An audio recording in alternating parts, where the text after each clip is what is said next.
The King of Podcasts Radio Network proudly presents the Broadcasters Podcast.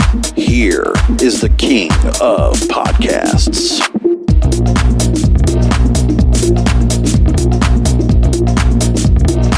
And welcome to the Broadcasters Podcast. This is episode number 305, and I appreciate all of you joining the program. King of Podcasts here with you.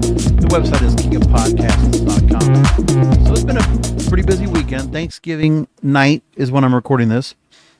There really wasn't much in the news to really bring up to warrant a full-length show, and that's okay. We've had a very busy year so far. Next week, I'm going to start dabbling into the year that was 2023, which of course is going to have a lot to do with the strike, a lot of major mainstream headlines we have talked about throughout on the show. There's a lot. We're going to incorporate it into the program going forward as we kind of wrap up the year. So right around for December, we'll start doing that for all of you. But for tonight, there really wasn't much that I even had, even if I wanted to go ahead and put a show together. I was thinking about it, and they're like really so quiet.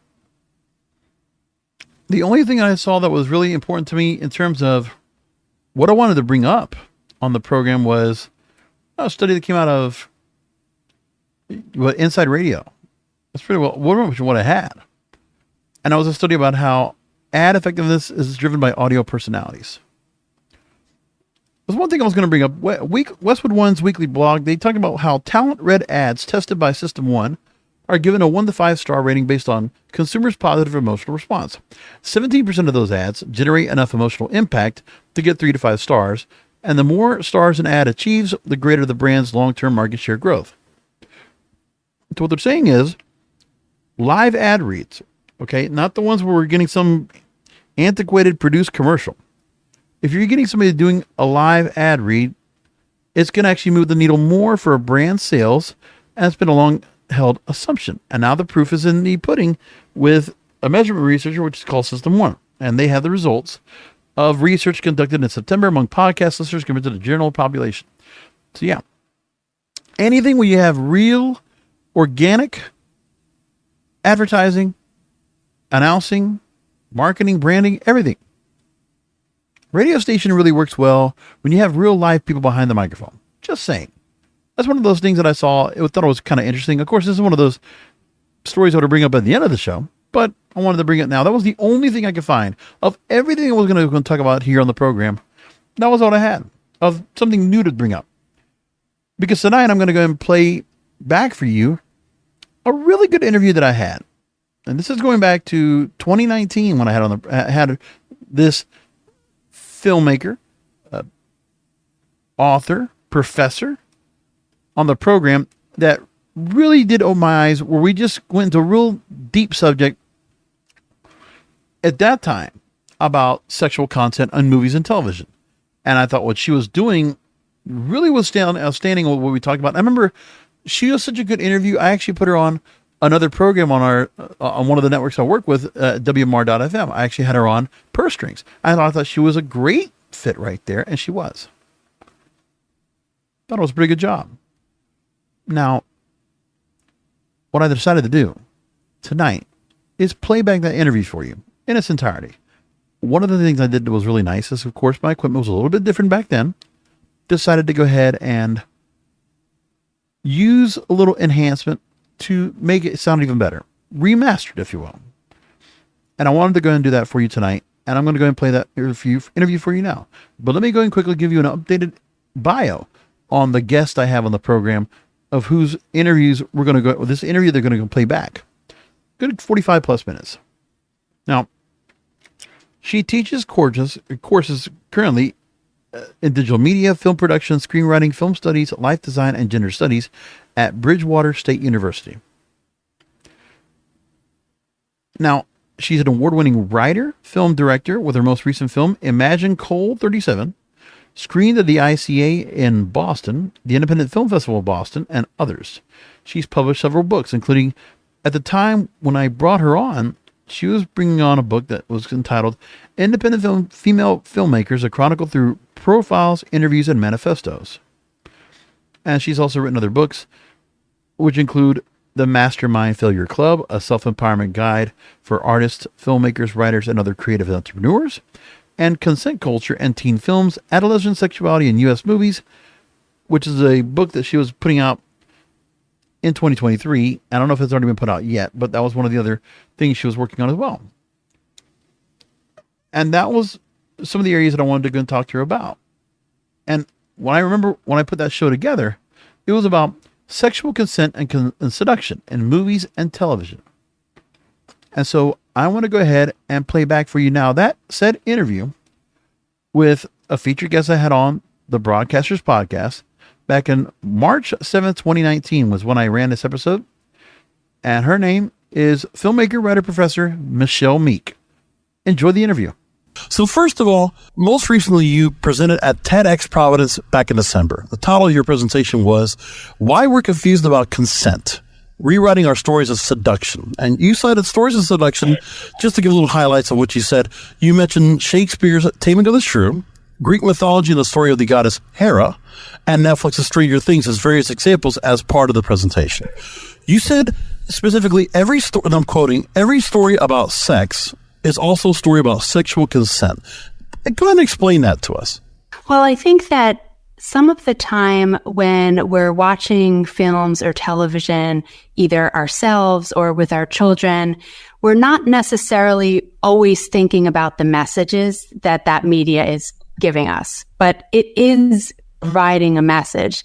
And in America in particular, where sex education is not that readily available, schools are not really often giving sex education. And when they do, they're really only talking about abstinence or pregnancy, reproduction, sexually transmitted diseases. So youth are not really getting sex education. And so how do they learn about how you actually interact in relationships and during sexual encounters? They learn about that through friends. They learn about it through stories. And those stories are often through media and movies and television.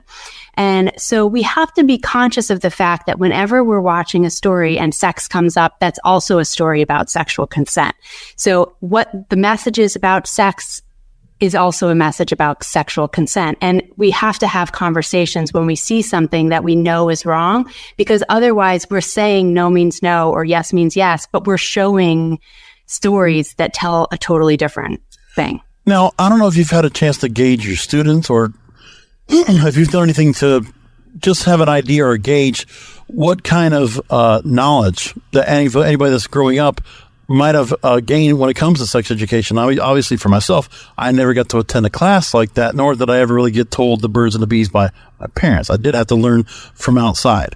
So the question is, it sounds like you would like to, you would advocate for more education properly to children so that they're more informed. But I mean, it's not been allowed, as I guess there's a lot of overlying factors, I guess, down in the social culture, the social fabric of our country, where it's always been very taboo to even bring up. I mean, there are some parents that will do right for their children to let them understand, because I think that's what's happening as well, is that there's just so many things that are being done that schools are kind of handicapped as to what they're able to talk about, what they can teach children.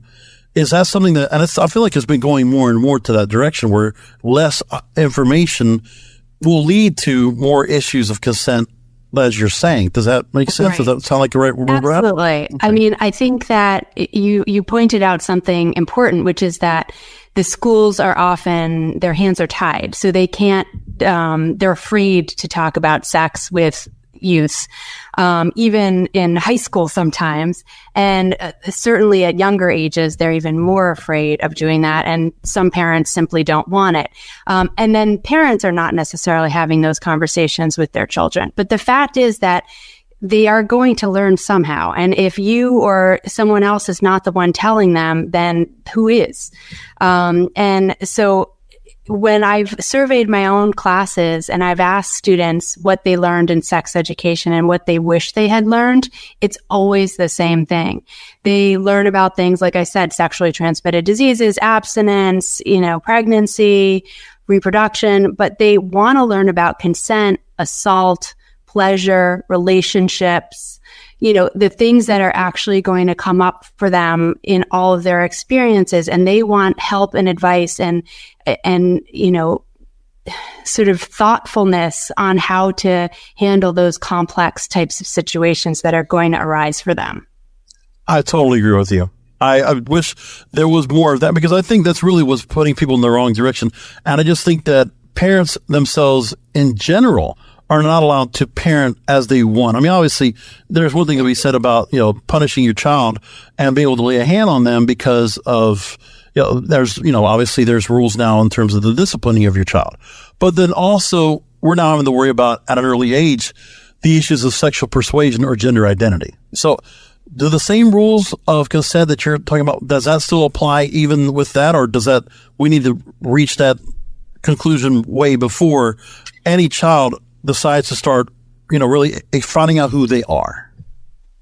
I mean, I think that we make the mistake generally in thinking that maturity is something that's like an on-off switch, and that suddenly when you reach some age of consent or whatever number we want to pick, that suddenly you're now perfectly mature to handle all of these kinds of decisions and situations. Right. It doesn't work like that. And we all know it because we've all experienced it, or many of us have, and we realize that that's just not accurate.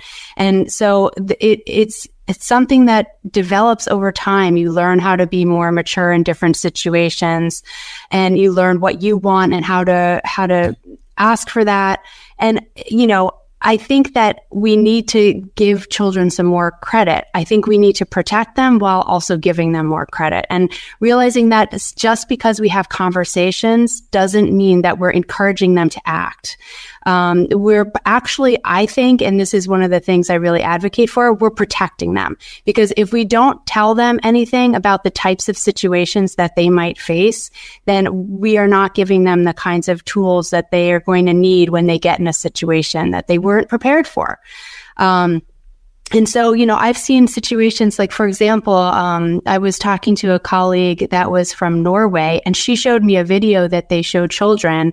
It's an animated title, to prevent childhood sexual abuse. And it is explicit, and it's a cartoon, but it's an explicit cartoon to show children what sexual abuse looks like and that it's wrong.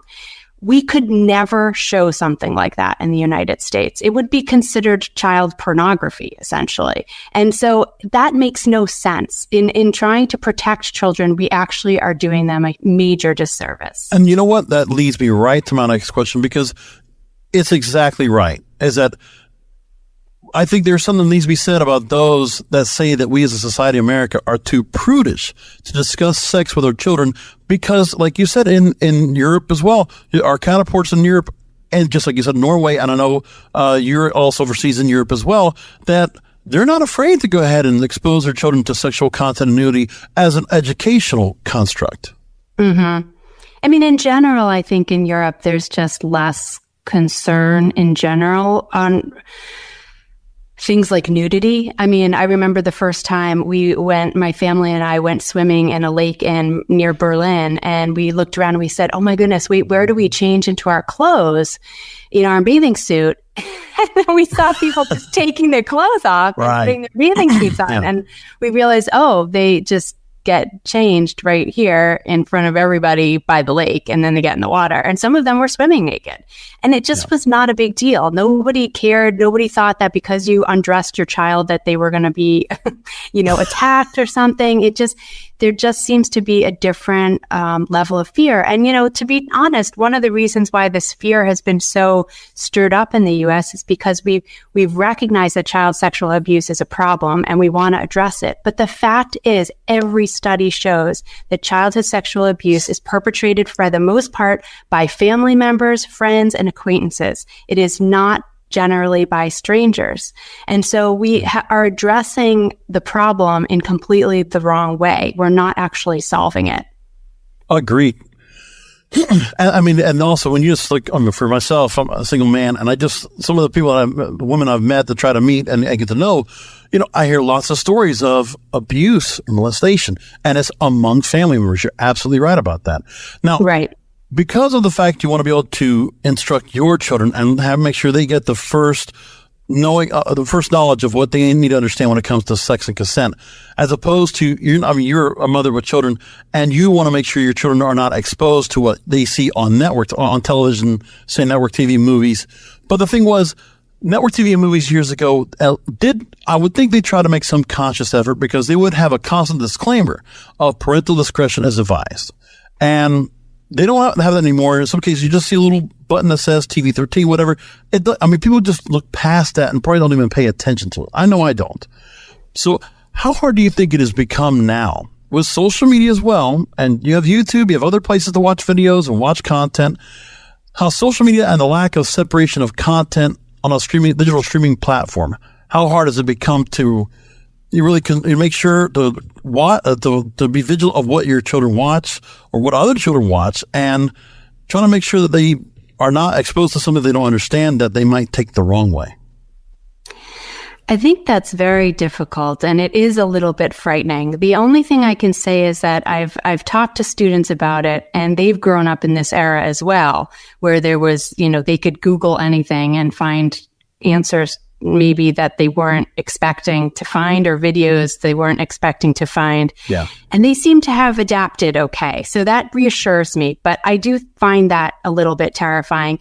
And I did at one point, say to my daughter, be careful what you search for, because there are some things that you can't unsee, and you might not actually want to see that. But, I think our family actually, despite the fact that I'm a filmmaker and, I'm very interested in analyzing media, we don't watch a lot of television as a family. Right. And when we do, I'm very conscious of calling out things that I notice, but, it can be in anything. We tend to we've watched, I Love Lucy for some reason is one of the shows that we will all agree that we can watch. My younger daughter's 8, my older daughter's 11. And then, so to get something that everyone is willing to watch can be sometimes difficult. And, there was one episode where Ricky starts spanking Lucy. Now, this is not sex, but it still was so inappropriate. And, it was appropriate in 1950, whatever, but it's really not appropriate now. And even though it was done sort of in fun, it's not funny anymore, and so you didn't think that you'd need to have a conversation about I Love Lucy, but there you go. Well, that's absolutely right. No, just think of the fact, there's a lot of examples we could give of what feels very inappropriate now. Listen, try to put All in the Family on the air now in this day and age, and everybody would just be at an uproar. But at the time, I think there was another thing where I feel like society was more tolerant. And it wasn't necessarily because it wasn't that we were just supposed to conform and just say, oh, we don't like this. I just thought that people that were of particular persuasions or different colors or races or genders or even just nationalities, there was a way where, you took that construct, the stereotypes, and instead of, having to find a reason to complain about it, you made a change about it. And that's where I felt that was something that was good, to create that challenge to push the narrative forward, that, the stereotypes are being put out there, what's being said about people, we're going to change that. We're going to change it because it just makes people stronger. And I think that's what makes a stronger nation out of us all together. Now, blurring of consent and seduction, I agree, is prominent on a number of social factors, and I'm going to ask you about in a moment. Hollywood, I just feel like they need to do a better job of telling all sides of any story, and there have to be times where movies serve as a vehicle to show viewers the consequences of any actions they make. Do you agree?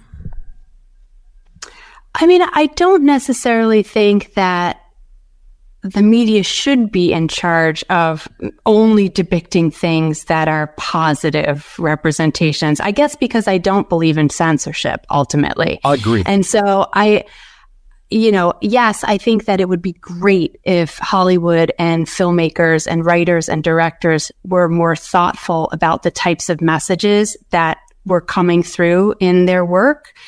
But I also wouldn't want to say this shouldn't be able to be made because I don't agree with it or because it's ethically wrong or something like that.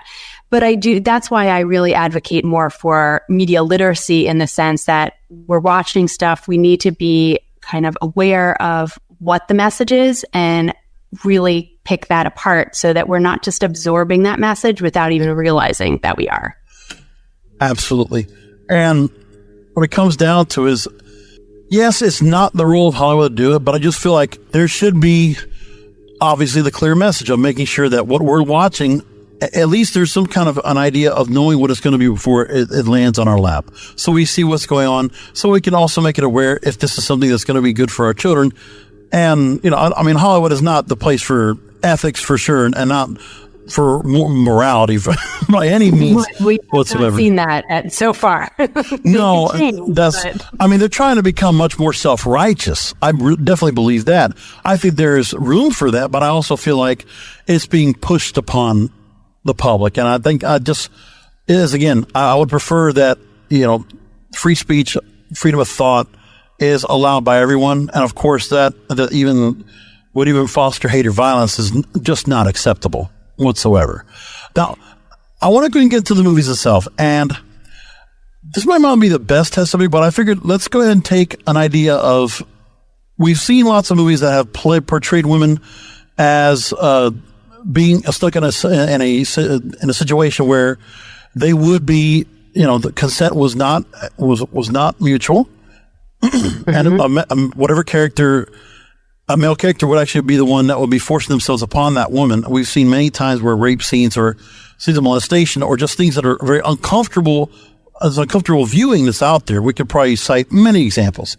But to go to the other route, where I'm talking about seeing all different sides of the story being portrayed, when I've seen the one story that was showed where a man was not in control, and they specifically talked about the power struggle, about how, and specifically said in the movie that a woman in power is just as dangerous as a man in power. And that's said by one of the lawyers that represented the character portrayed by Michael Douglas in the 1994 movie starring Demi Moore, Disclosure, and it's based on the Michael Crichton novel.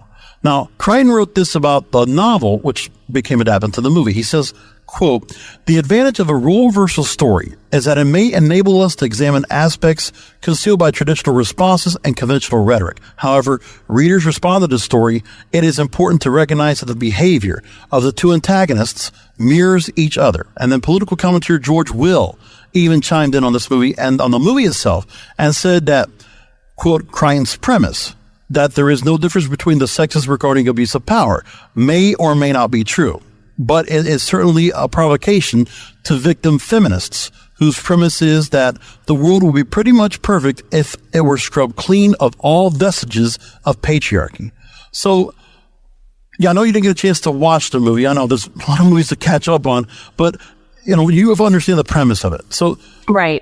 How do you gauge that kind of story being told in regards to consent seduction? Would you propose that there should be some kind of an overhaul in the entertainment industry so that, like we were talking about, the kind of movies that are being made and having a conscious effort to do better at what they're telling? Well, I think the movie is part of a series of movies, I think, that came out in the 90s, like Poison Ivy, Election.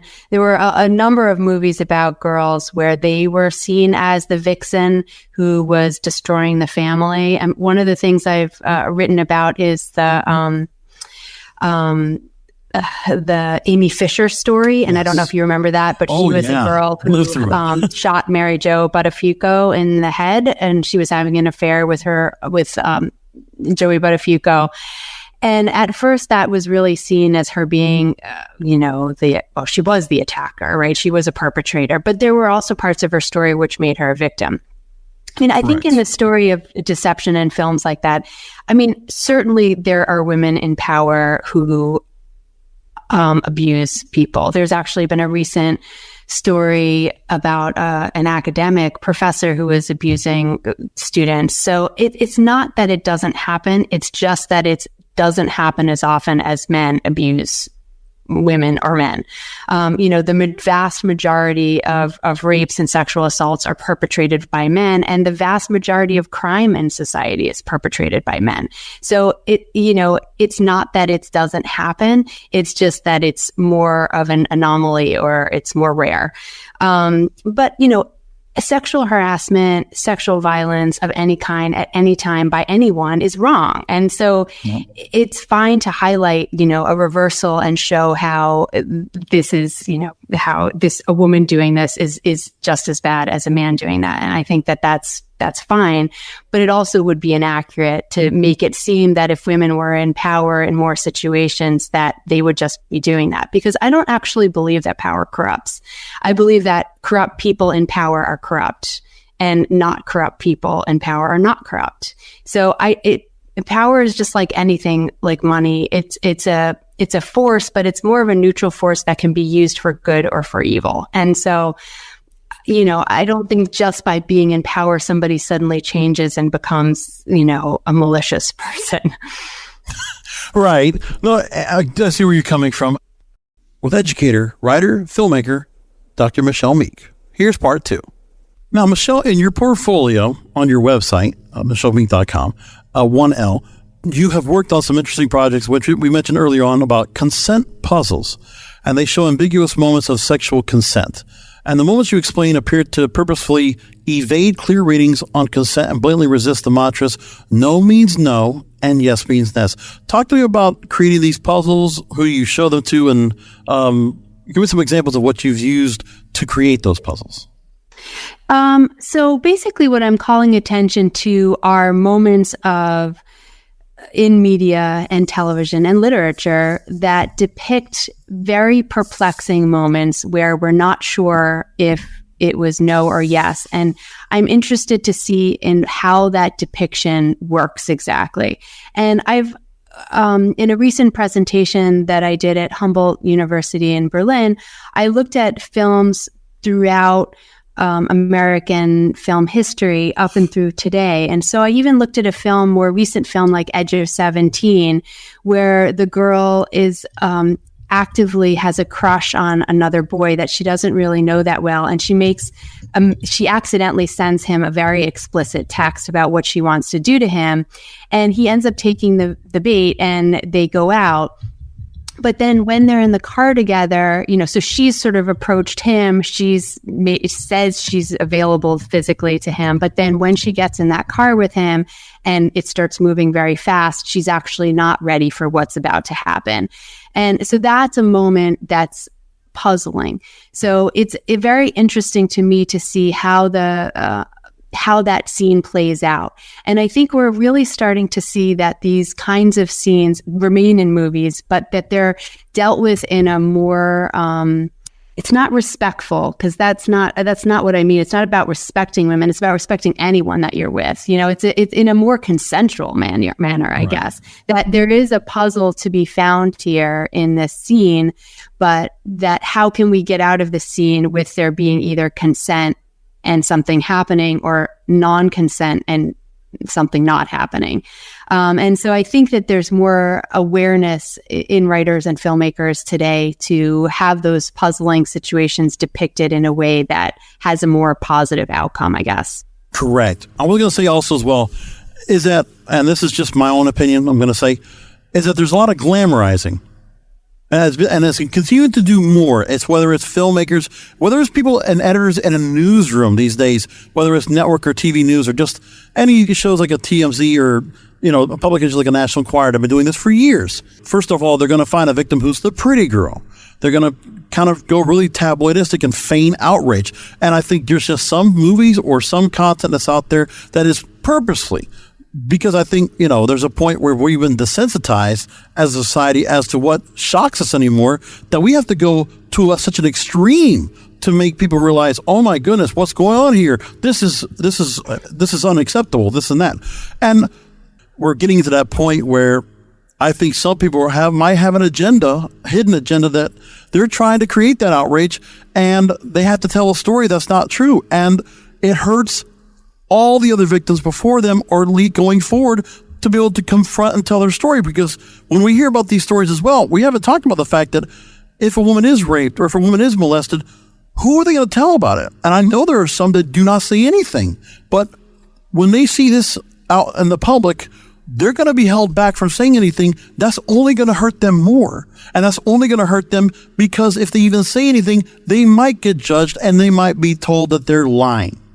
I mean, false accusations are a terrible thing, but again, statistically incredibly rare.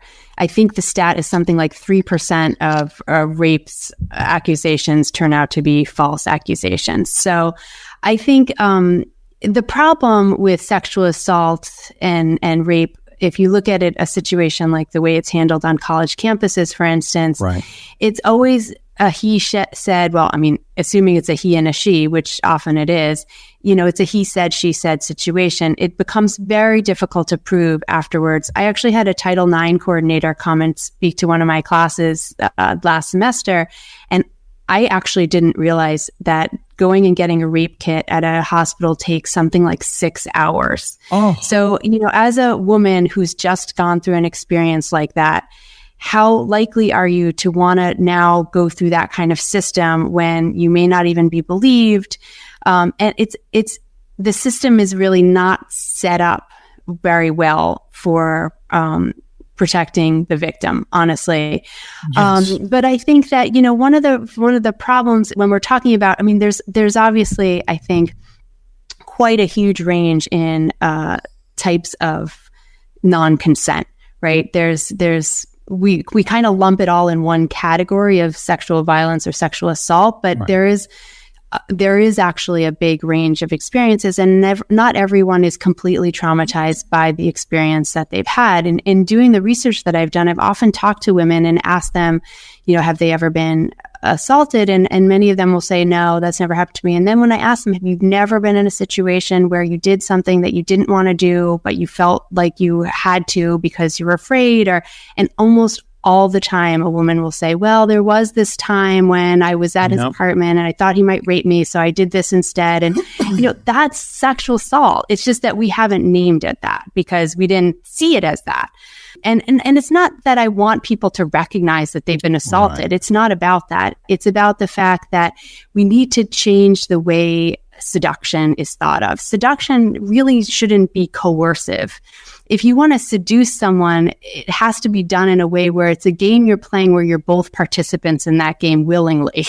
Not that one person is being browbeaten into doing something that the other person actually the guy's not going to play James Bond to like this potential Bond girl and has to force them into the whole idea, which that's happened to some of the movies like that. Now, one other TV show I think about that's been on for 20 years now, Law and Order Special Victims Unit, which I've watched for many of those seasons. And they always told certain stories, but they also made it a point every season. There were always stories where they showed false accusations, and it made it portray as if it's more common than it's supposed to be than what the facts show.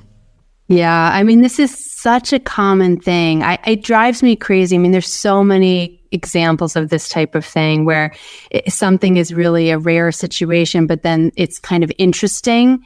And so it's interesting in terms of a dramatic structure. And so it keeps getting called up over and over again, even though it's not that factually accurate. Yes. And I mean, that I guess in a way that's sort of irresponsible, right? Like we were talking about, it's an unfortunate perpetuation of ideas that actually aren't based in reality. And the fact is that we can educate ourselves, right? We can look up the factual from appropriate, well-researched sources and find out what are the numbers on this, right? And so that we can understand, that's actually pretty rare, as it turns out.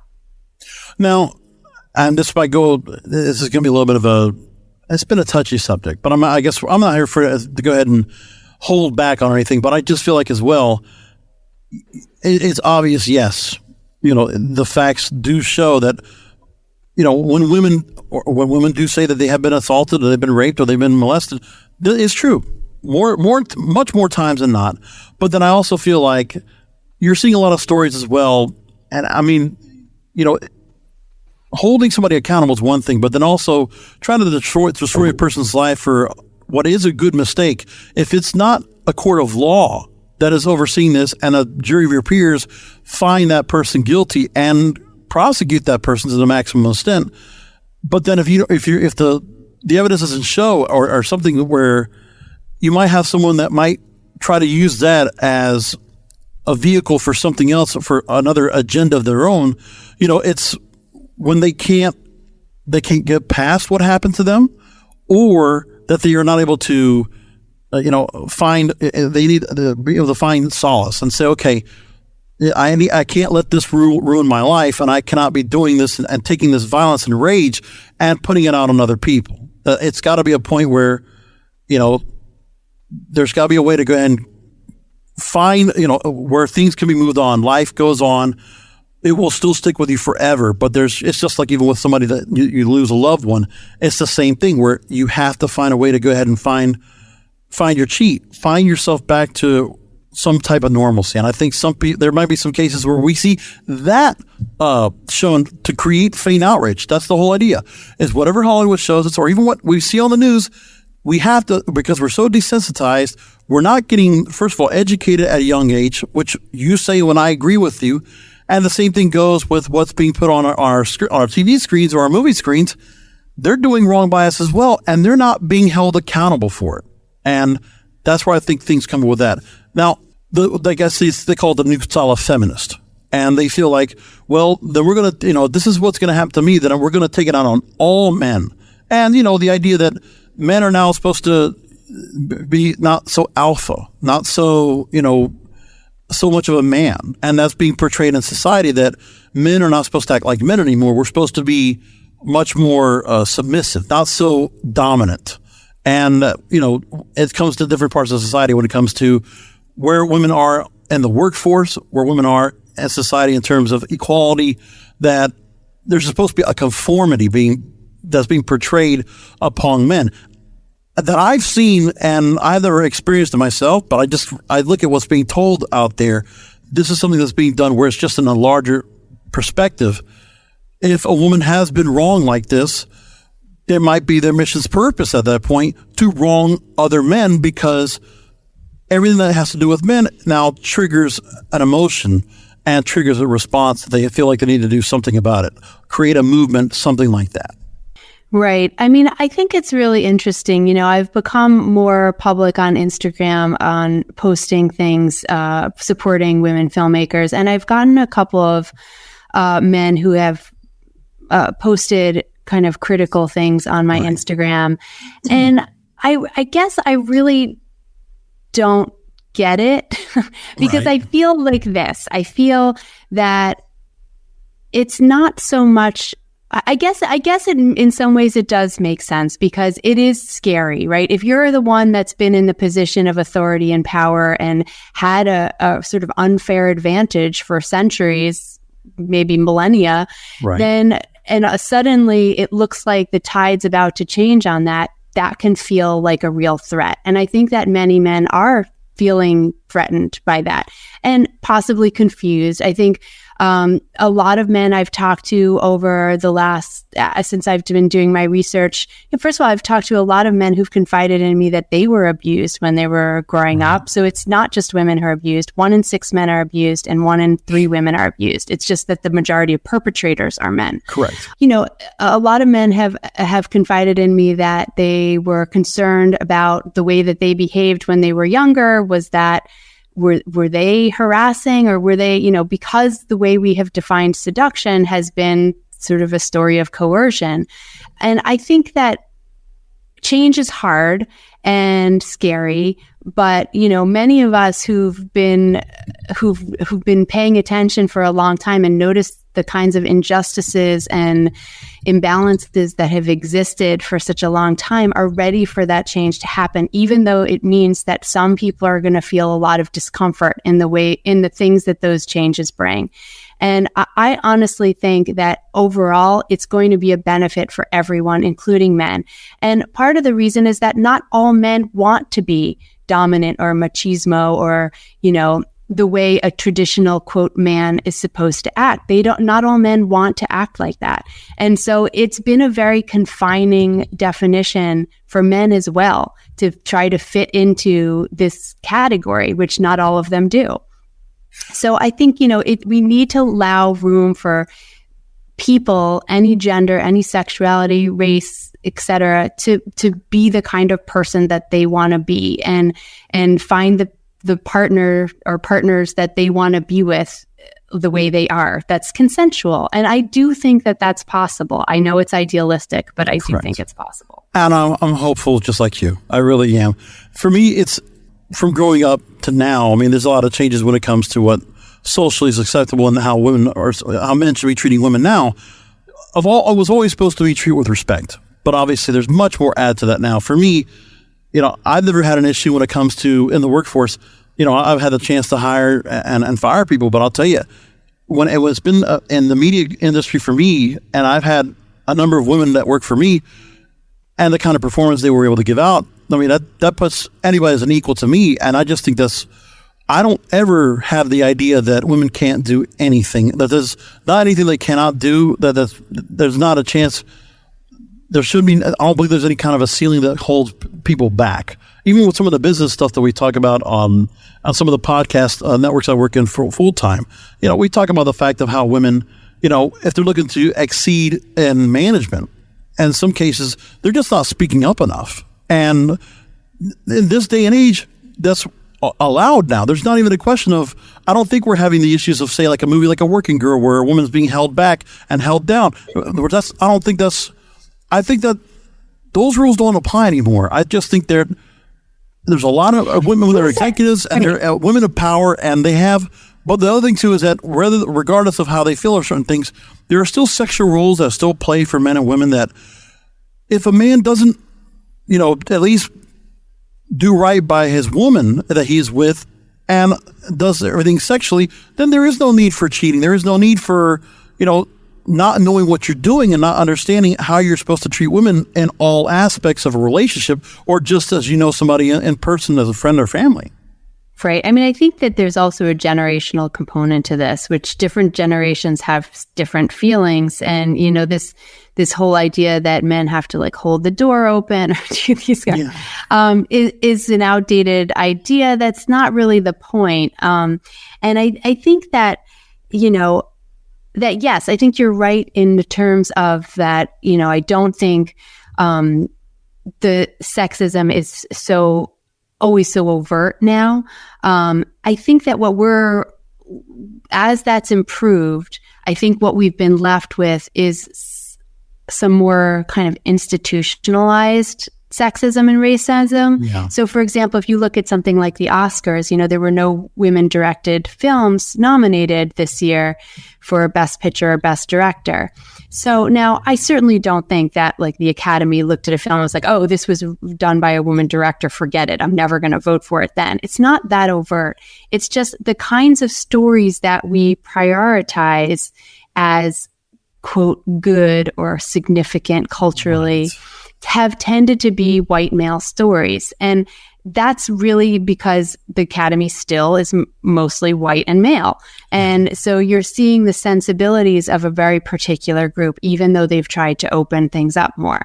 And so that's where I think that we need to change. And when it's about we need to put more women in power, that these are the reasons why, because every time we make decisions like that, those decisions are made, if they're mostly made by a group of white men, it's going to be a different kinds of a set of decisions. And it's not because they're necessarily trying to be malicious. It's just more, it's more under the surface than all of that. Right. Now, two stories I can bring up that are very prominent and the culture that obviously we've seen, a lot of people have been exposed to.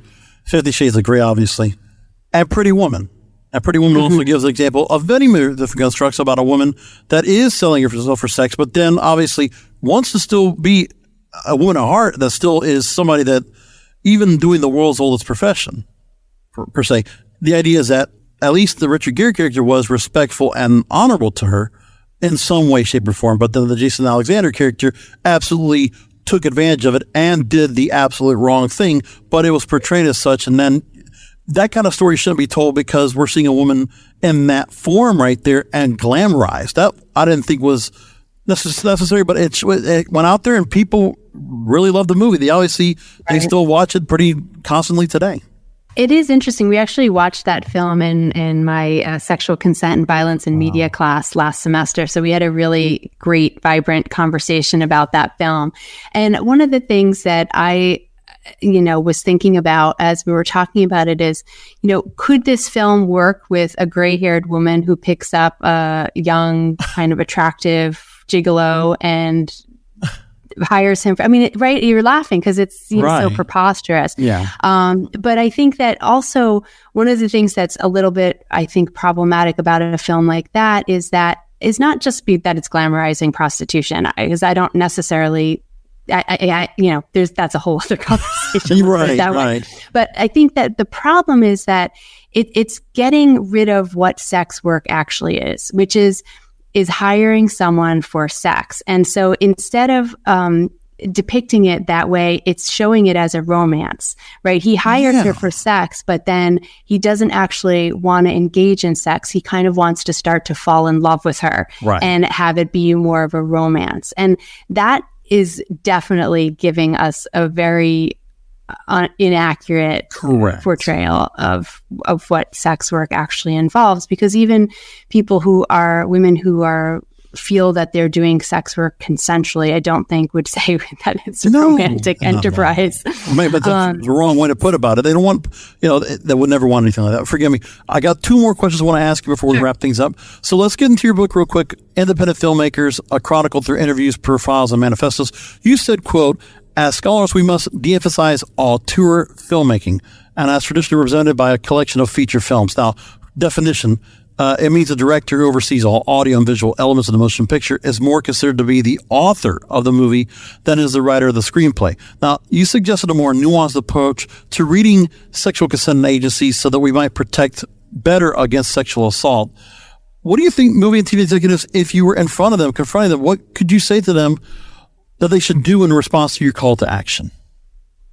Well, I think the first thing is the very simple fact of having more women writers and directors. I know that it's not the perfect answer, because there's plenty of women directors and writers that make sexist films too. So it's not the answer, but I think it's a good start. And there's, the women who are featured in my book, and the reason why I call for de-emphasizing auteurs is because all of these women had legendary films. Martha Coolidge directed Valley Girl and Real Genius, and Cheryl Dunye did The Watermelon Woman. I mean, these were all Julie Dash.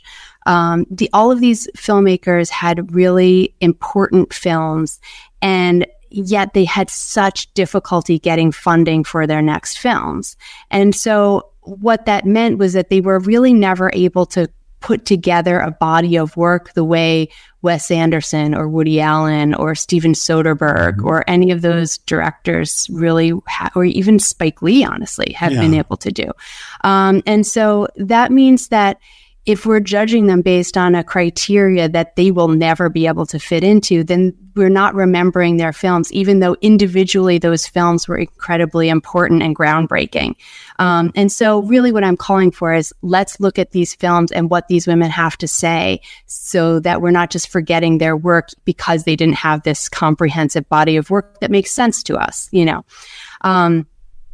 Then you had a second question in there. Oh, no, that was, I think that's right. No, I think you answered it perfectly. You really did. Okay. So again, Dr. Michele Meek, seriously, I am so thankful you came on the show this week.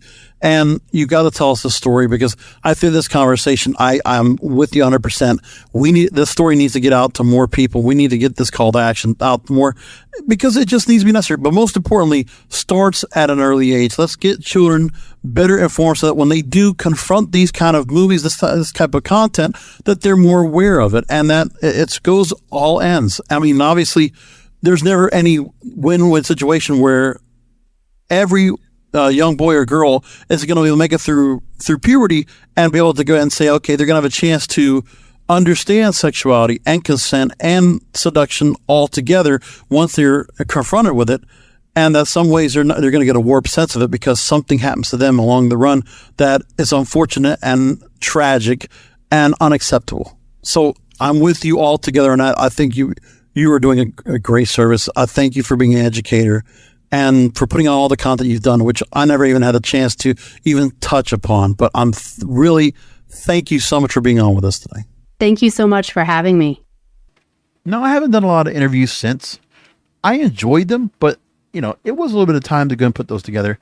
And I thought I did a pretty well-rounded view of various areas of movies when it came to cinematographers, audio mixers, camera people, actors, a lot of people, people that were working in the agency side, that were working in the programming side, directors. We had a real run through here on the program of various people within the industry.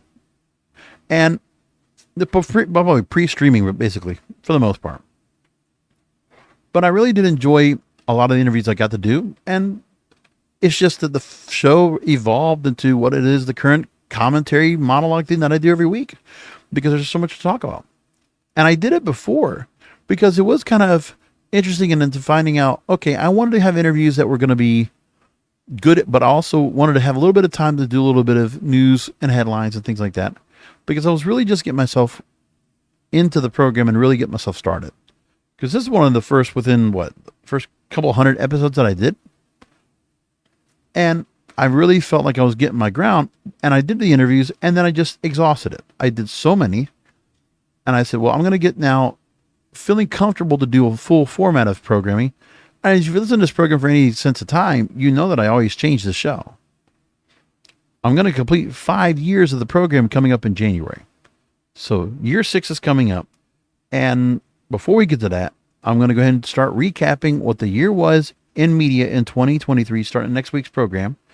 But for now, we're going to leave it there. We'll start that next week. And we'll get all back together and start up again and really enjoy some interesting content that has been going across and just been exciting across media all year long. So find me on social media at King of Podcasts, X, formerly Twitter, Facebook, Instagram, Threads, LinkedIn, and of course the website, kingofpodcasts.com, and the YouTube channel. Please subscribe if you haven't done so. All my past interviews are up there too. YouTube at King of Podcasts. Until next week, remember, content is king, and the control of your content is in your hands.